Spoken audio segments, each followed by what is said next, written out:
আমার নামটা ওই দলে এসেছে কিনা একবার দেখি। আল্লাহ পাক বলে ক্বালু লাম নাকু মিনাল মুসাল্লিন ওয়া লাম নাকু নুতঈমুল মিসকিন।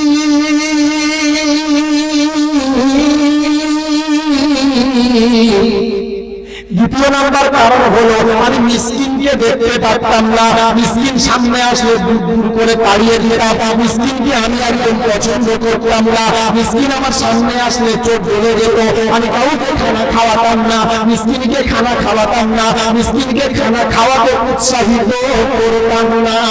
এজন্য আমার ঠিকানা হলো জাহান্নাম, কোনো বাপ বাঁচাতে।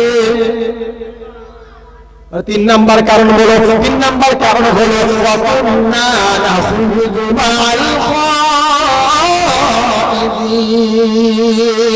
দুনিয়াতে টুপি দাড়িওয়ালাদেরকে আমি পছন্দ মোটে করতাম না। আমার সামনে থেকে টুপিওয়ালা হেঁটে গেলে আমার কলিজায় আগুন লেগে যেত, আমার সামনে টুপিওয়ালা কোনো জায়গাতে গেলে আমার চোখ দুটো জ্বলে যেত, চোখে ইশারাতে কথা বলতো, বন্ধুকে ডাক দিয়ে বলতো দেখো যাচ্ছে মলি সাহেব। কি টুপি দাড়িওয়ালাদেরকে দেখে পছন্দ করে না যারা, কিয়ামতে বেহিসাব জাহান্নামী হবে তারা। চার নাম্বার কারণটা কি বলো? চার নাম্বার কারণ হলো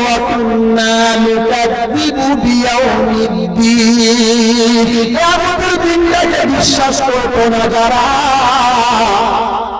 আর কিয়ামতে বেহিসাব জাহান্নামী হবে তারা।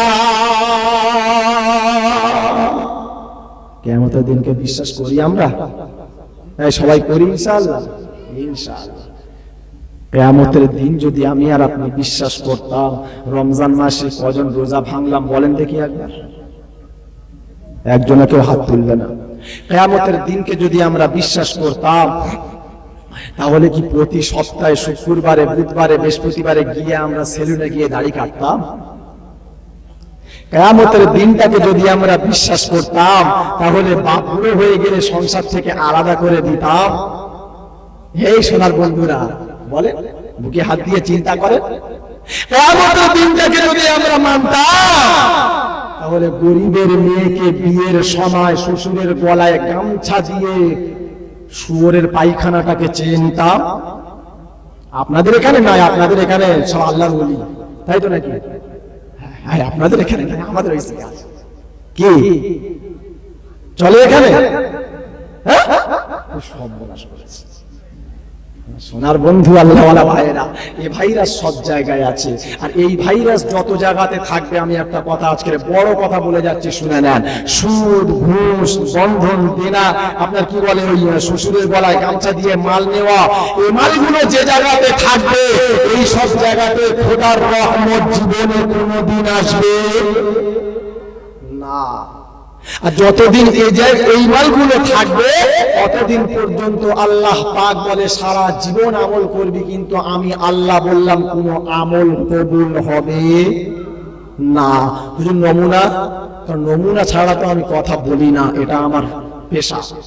কোরআন খোলেন, পারা নাম্বার 15, সূরা বনী ইসরাঈল, আয়াত নাম্বার 70, ডান দিকের পৃষ্ঠার একদম উপর থেকে আয়াত। আল্লাহ পাক শুনিয়েছেন, ওয়ালা কাদ কারামনা বনী আদম ওয়া হামালনাহুম ফিল বাররি ওয়াল বাহর ওয়া রাযাকনাহুম মিনাত তাইয়্যিবাত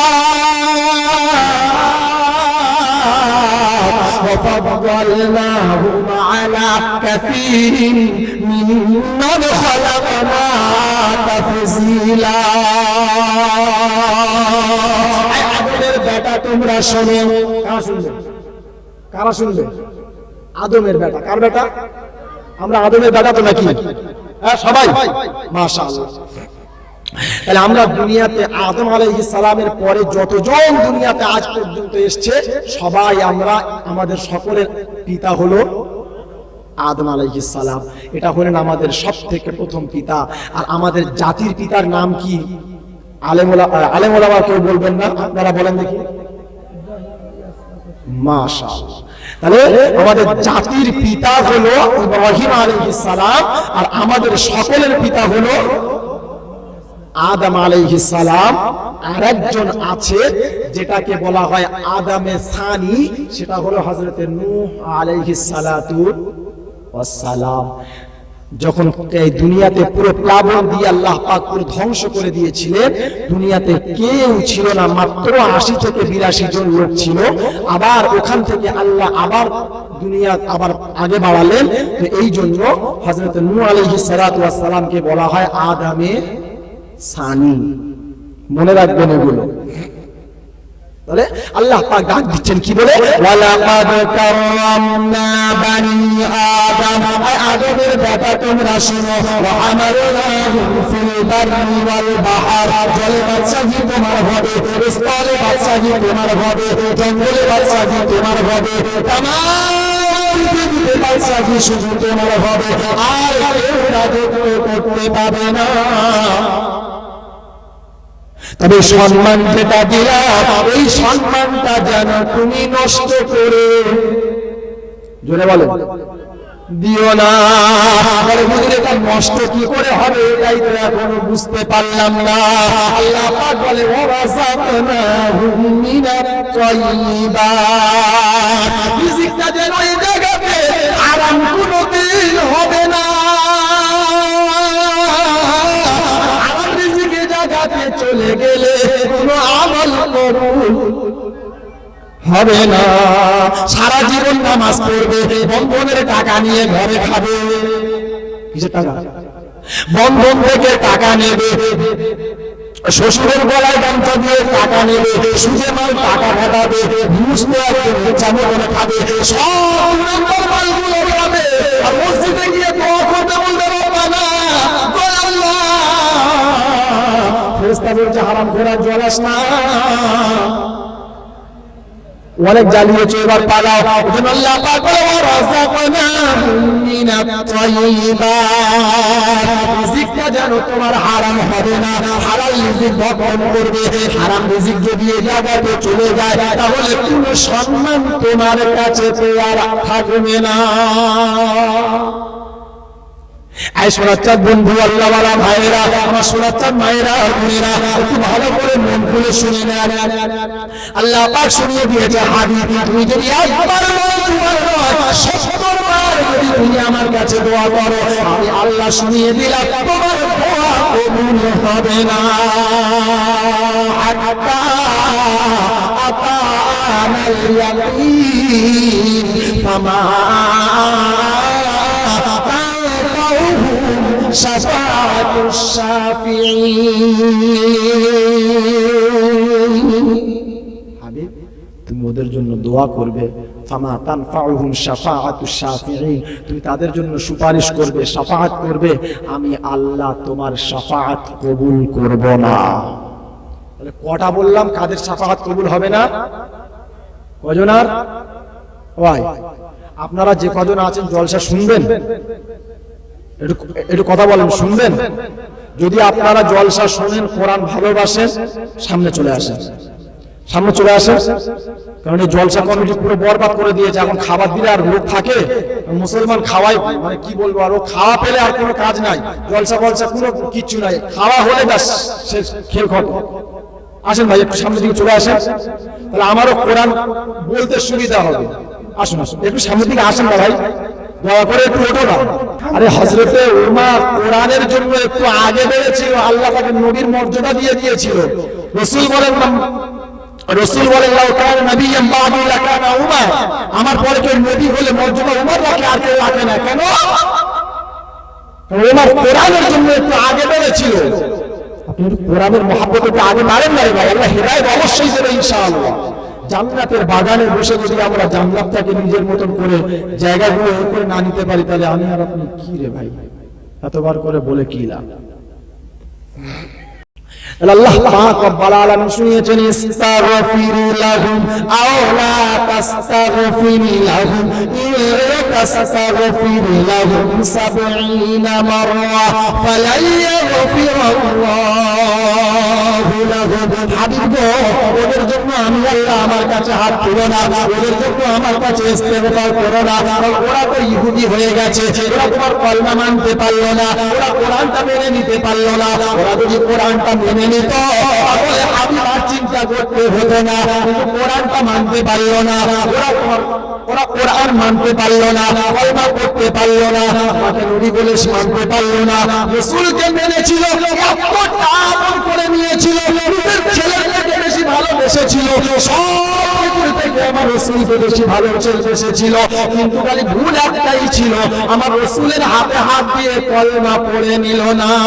আল্লাহ পাক রব্বুল আলামিন বলে, হাবিব গো, সারা জীবন তোমার সাথে থাকবে, যদি তোমাকে রাসূল বলে মেনে নিতে না পারে আমি আল্লাহ শুনিয়ে দিলাম ওই রকম বান্দাকে আমি আল্লাহ এক যাররা পরিমাণ ভালো বাসিনা। কুল ইন কুনতুম তুহিব্বুনাল্লাহ ফাত্তাবিউনি ইউহিব্বুকুমুল্লাহ ওয়া ইয়াগফির লাকুম যুনুবাকুম আল্লাহু গফুরুর রহিম। আমি তোমার উম্মতদেরকে শুনিয়ে দাও, তারা আমাকে ভালোবাসতে চায়, তারা আমাকে আপন করতে চায়, তারা আমাকে মুহাব্বত করতে চায়।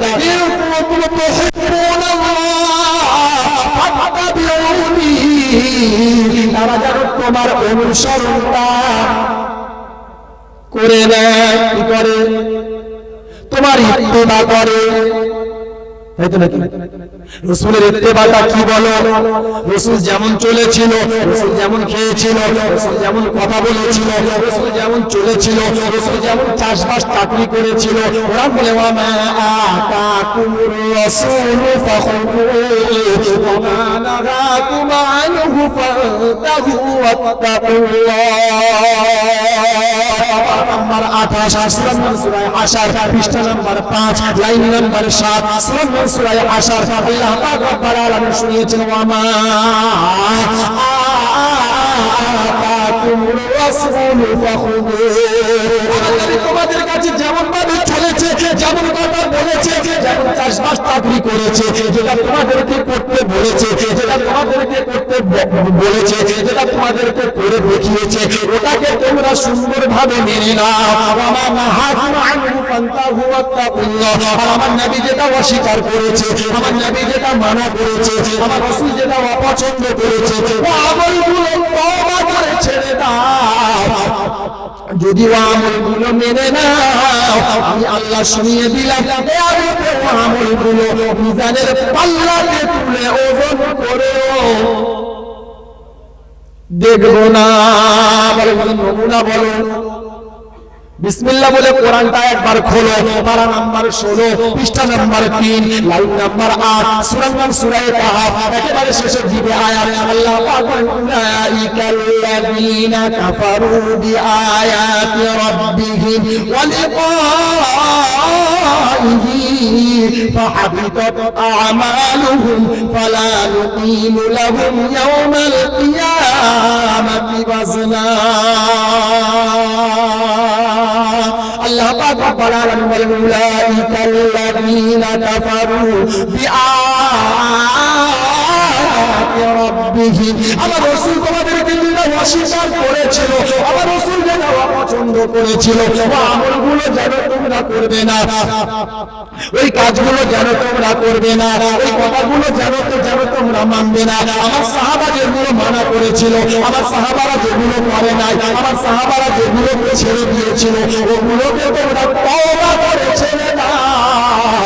ও আমলগুলো যেন জীবনে কোনোদিন করো না। যদি করো আল্লাহ পাক বলেন, ফাউলাইকাল ওয়ালিমাইহি ফাহাবিতাত আ'মালুহুম فحبطت أعمالهم فلا نقيم لهم يوم القيامة وزنا। আমলগুলো আমাদের পাল্লাতে তুলে ওজন করে দেখবো না।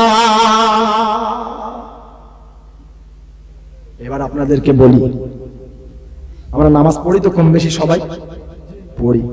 নামাজ পড়া ভালো কাজ না খারাপ কাজ? ভালো কাজ। আচ্ছা, নামাজ পড়তে গেলে কি এমনি ঘর থেকে পার হয়ে ঘুম থেকে উঠে মসজিদে চলে যায় নাকি ওযু ফ্রেশ হই? ওযু করতে হয় তো নাকি? তার মানে ওযু করা কার হুকুম? আল্লাহর হুকুম। এটা রাসূলের হুকুম নয়, ওযু করা আল্লাহর হুকুম। এটা কোথায় বলেছে? 6 নম্বর পারা 3 নম্বর পৃষ্ঠা আল্লাহ পাক রব্বুল আলামিন শুনিয়ে দিয়েছেন।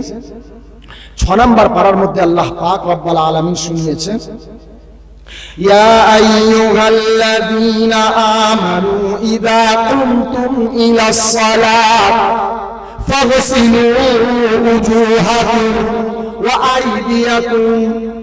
ভালো করে দেখেন, আমার দিকে তাকান। ওযু করার কটা ফরজ? জোরে বলেন। 4টে। কি কি একবার দেখে নেন। ওয়া আইদিয়াকুম ইলাল মারাফিক ওয়ামসাহু বিরুসিকুম ওয়া আরজুলাকুম ইলাল কাবাইন। যখন তোমরা নামাজের জন্য তৈরি হও তখন তোমরা ওযু গোসল করে নাও, ওযু করে ফ্রেশ হয়ে নাও। ওযু করার জন্য হাতটা কোনি পর্যন্ত ধোবে, মুখমণ্ডলটা ভালো করে ধোবে, মাথাটাকে মাসাজ করবে আর পায়ের টাকনু পর্যন্ত ধোবে। কার হুকুম এটা? আল্লাহর হুকুম। এবার আপনি বলেন, ওযু করার সময় হাত ধোয়া ফরজ কতটা? কথা বলেন। এই পর্যন্ত, তাই তো নাকি?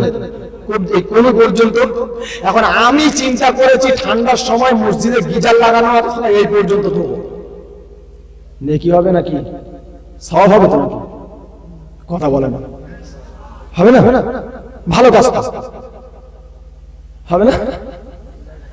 কারণ আমি আগেই বলেছি যে ভালো কাজ করা ভালো, তবে জায়গা বুঝে ভালো, সব জায়গাতে ভালো না। তাহলে আল্লাহ পাক যেটা বলেছেন আমাকে সেটা করতে হবে। আমি যদি এখান থেকে এই পর্যন্ত ধুই, ওটা আমার জন্য এক্সট্রা। আল্লাহ বলে ওটা কিয়ামতে পাল্লাতে তুলে ওজন করেও দেখব না। খেল খত। এবার আপনি আসুন, গত 2 দিন আগে 3 দিন আগে আমাদের ঈদ গেল, তাই তো নাকি? ঈদ গেল তো নাকি? ঈদ গেল। সারা রমজান মাস আমরা রোজা রাখলাম। যা রোজা রাখা কার হুকুম? আল্লাহর হুকুম।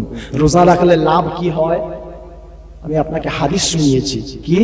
আল্লাহর নবী সাল্লাল্লাহু আলাইহি ওয়াসাল্লাম